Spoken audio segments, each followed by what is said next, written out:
What's up, you guys? And thank you for tuning in to another video with the Fat Gay. My name's Isaac, and today I'm going to tell you 5 things that I do to stay motivated for my weight loss journey.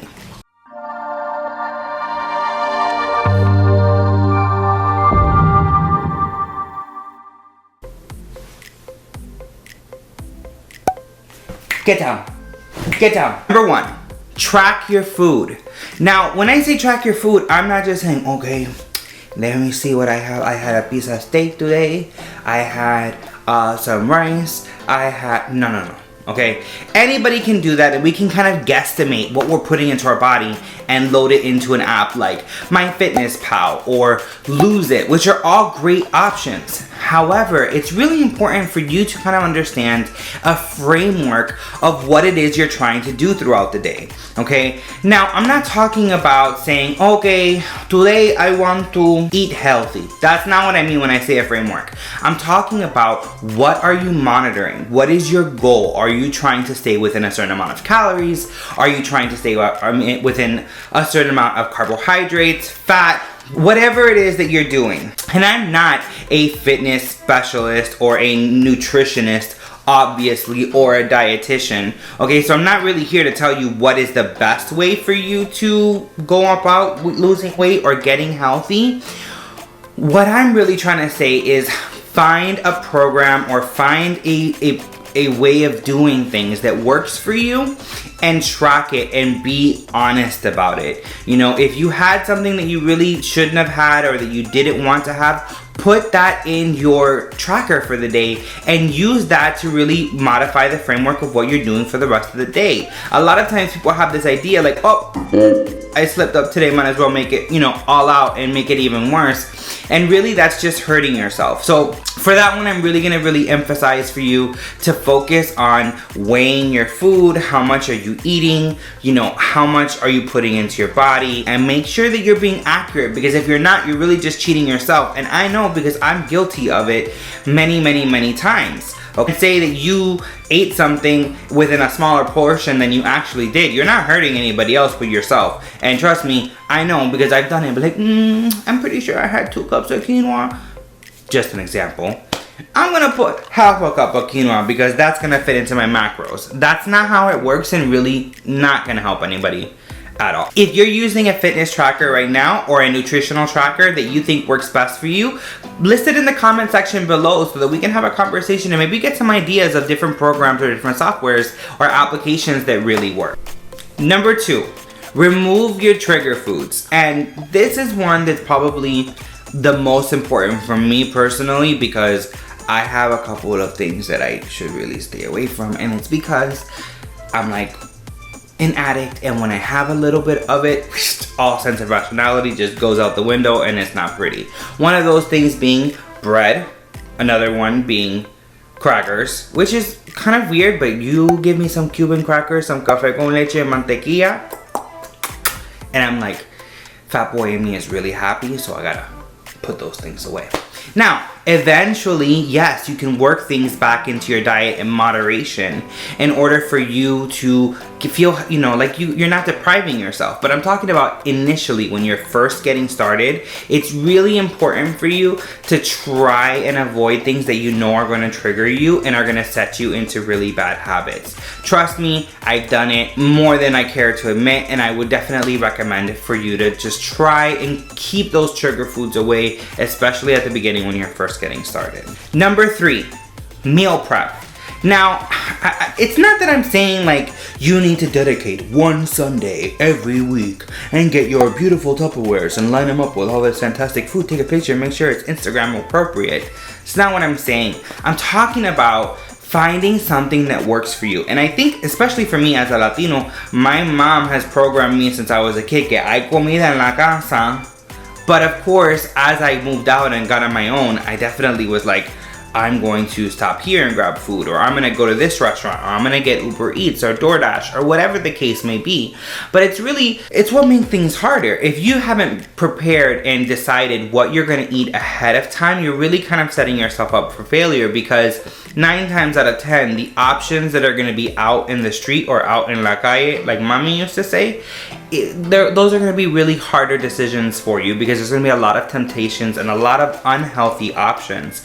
And usually the unhealthy options are going to be cheaper for you, which in some people's situations can be a little bit of an incentive to make a bad choice. So I would really encourage you to make sure that you're meal prepping. And I'm not just talking about your dinner and your lunch. I'm talking about, what are you gonna eat for breakfast? Are you doing overnight oats? Are you gonna have eggs?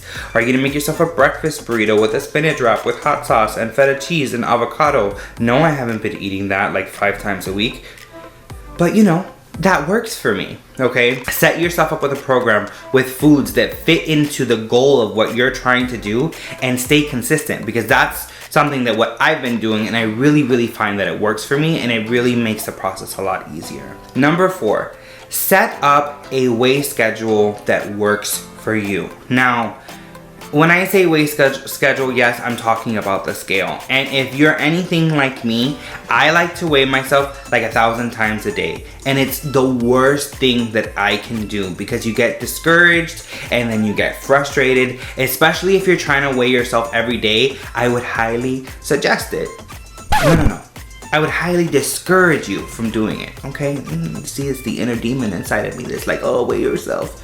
Anyway, I would highly suggest that you get into a habit of weighing yourself once, maybe twice a week, but try not to do it every single day. And I'm guilty of it, and this is something that I struggle with on a regular basis, because what happens? I'll get down to a certain weight and I'll get real excited, and the next day I'll jump back on the scale and I'm like, Gordito, what happened? Why it says 2 pounds more than it did yesterday?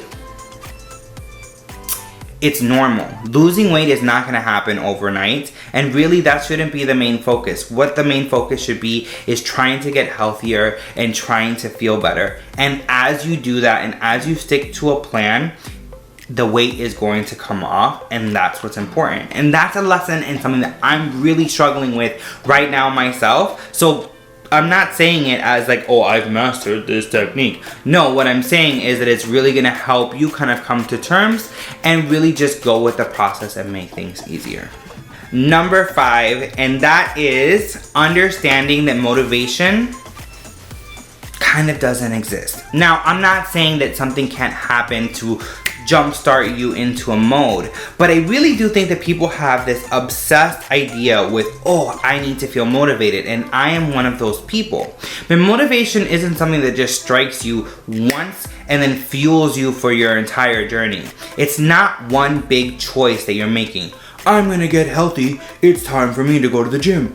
5 minutes later, I don't wanna do this, which is what I've done on multiple occasions, okay? It's kind of coming to terms with the fact that it is a series of difficult choices as opposed to just one big choice. And it's that Saturday morning when you don't want to go to the gym, or it's that Monday after work and you're tired and you don't want to go to the gym.